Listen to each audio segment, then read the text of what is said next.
বাংলাদেশে এই প্রথম ইসলামিক শরিয়া ভিত্তিক ইসলামিক মডেল হাসপাতাল উদ্বোধন হয়ে গেল আমাদের হালুয়াঘাটে দারাবাজারে।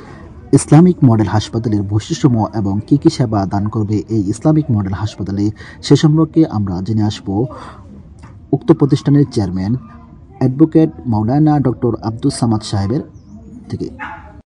মডেল হাসপাতাল, আমি যখন এই হাসপাতালটা নামকরণ করতে যাই তখন আমাকে অনেকেই বাধা দিচ্ছে, বলছে যে না, এই ইসলামিক মডেল হাসপাতাল, ইসলামিক আবার ইসলাম শব্দটা ব্যবহার করে এখন তো বর্তমানে যে স্বাস্থ্য ব্যবস্থায় যে অব্যবস্থাপনা, যে ধরনের কার্যকলাপ চলে, তাতে যদি ইসলামিক মডেল হাসপাতাল এটাকে নাম দেও তাহলে তো দেখা যাবে এটাতে মডেল হবে না, মডেলের উল্টাটা হয়ে যাবে।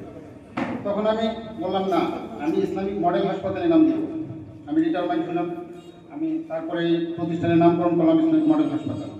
শরিয়া ভিত্তিক পরিচালিত, ইসলামিক শরিয়া ভিত্তিক পরিচালিত, এটা আমরা জানি।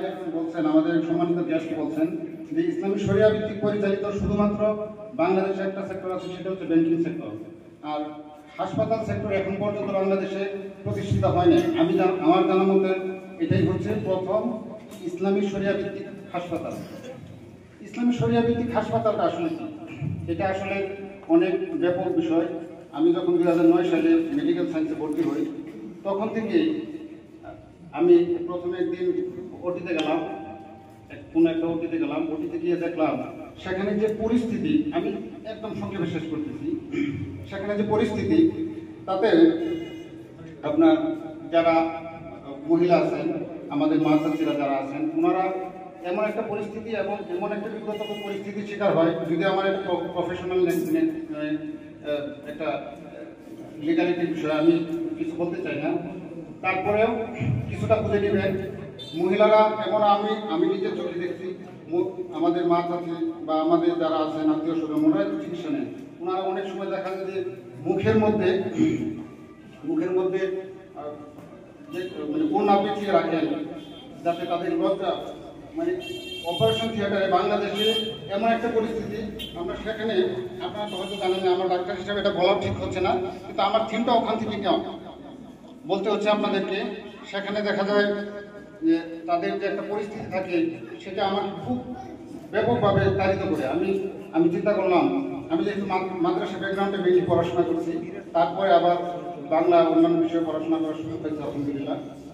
তখন আমার 2009 সালে তখন আমার চিন্তা শক্তি খুললো। আমি ভাবলাম যে না, এরকম হতে পারে না, আমি এমন একটা ব্যবস্থা করবো, এমন একটা সিস্টেম করব যেখানে আমাদের মা চাচি, আমাদের যে মুসলিম বা অমুসলিম যত নারীরা আছেন, সবাই তো তারা লজ্জাশীল, তাদের জন্য এমন একটা ব্যবস্থা করবো যেখানে তারা তাদের লজ্জা সব কিছু সুন্দরভাবে তারা শালীনতার ভিত্তিতে নিতে পারবে।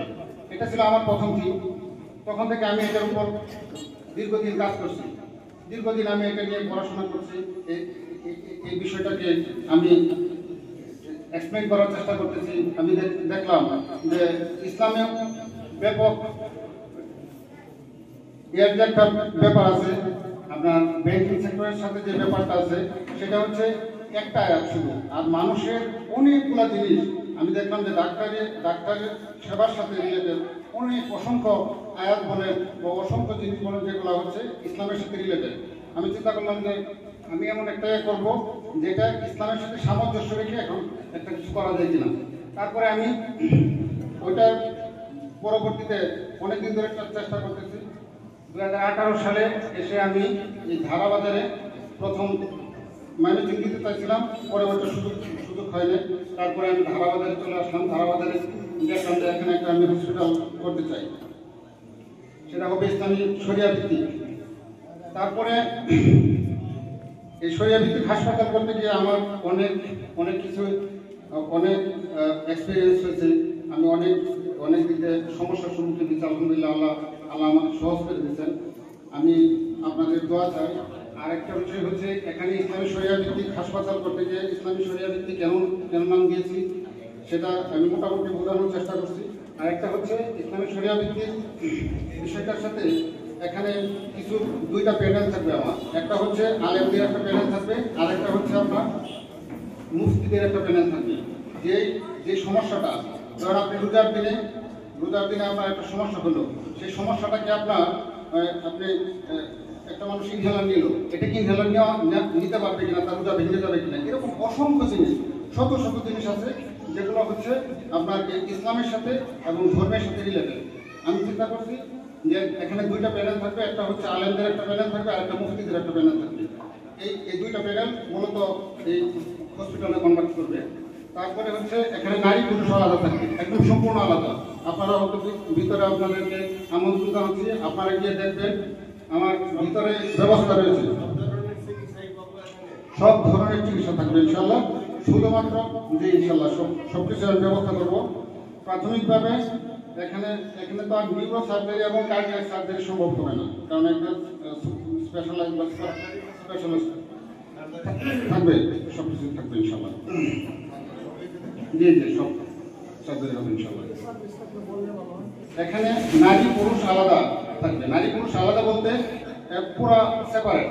এখানে নারীর লাইনে মহিলাদের লাইনে মহিলারা ঢুকবে, মহিলারা চিকিৎসা নেবে, তাদেরকে কখনো এখানে রিসিপশন থেকে শুরু করে সকল কিছু কনভার্ট করবে নারীরা। আর পুরুষের লাইনে পুরুষরা চিকিৎসা নেবে, তারা একজন আরেকজনের সাথে মিক্সিং হবে না। আমি এটা ক্যান্সেল করতেছি ইনশাল্লাহ। আরেকটা বিষয় হচ্ছে আমরা দেখি এই সেক্টরে প্রচুর অনেকে বলছেন আমাদের গেস্টরা যে এই সেক্টরটা খুব অবহেলিত এবং এখানে খুবই অব্যবস্থাপনা জড়িত। আমরা চাইবো, আমি আরো কিছু স্লোগান নিয়ে কাজ করছি, সেটা হচ্ছে শতভাগ দালাল মুক্ত, শতভাগ কমিশন মুক্ত। আমরা জানি শতভাগ কমিশন মুক্ত কেন, অনেক জায়গায় দেখা যায় একটা রুগী পাঠালো, কেউ একজন রুগী পাঠালো, রুগী যে চিকিৎসাটা নিল, ধরেন মাইমেসিন 10,000 টাকা তার পরীক্ষা টেস্ট বাবদ তার চিকিৎসা আসলো, এর মধ্যে দেখা যাচ্ছে যে রুগীটা পাঠালো 40%, অর্থাৎ সে 4,000 টাকা বা 5,000 টাকা সেই হয়ে যাচ্ছে, আর রুগী ওই বাকিটা ডাক্তার বা অন্যান্যরা পাচ্ছে, ডাক্তার পাশাপাশি হচ্ছে হসপিটালে যারা ম্যানেজমেন্ট আছে তারা পাচ্ছেন। আমি চেষ্টা করছি, আমি এই শতভাগ কমিশনের যে সিস্টেমটা আমাদের দেশে চালু আছে এই সিস্টেমটাকে পুরো ব্রেক করা ইনশাল্লাহ। আরেকটা বিষয় হচ্ছে দালাল মুক্ত। আমি একদিন আমার ভাইকে নিয়ে হসপিটালে গেছি, আমি তখন মেডিকেলে ভর্তি হই নাই, আমাকে সহ আমার ভাইকে সহ অন্য জায়গায় ডাক্তার হচ্ছে না, অন্য ডাক্তারের কাছে নিয়ে চলে গেছে। আমি নিজেও সেটা ভুক্তভোগী, যাতে করে দালাল আমার এই হসপিটালে কোনো প্রকার বিন্দুমাত্র দালালের কোনো সংস্পর্শতা থাকবে না ইনশাল্লাহ। এটা আরেকটা বিষয় হচ্ছে নারী পুরুষ আলাদা বললাম, শতভাগ দালাল মুক্ত, শতভাগ কমিশন মুক্ত। আরেকটা বিষয় হচ্ছে এখানে আরেকটা বিষয় শেষ করছি আমি,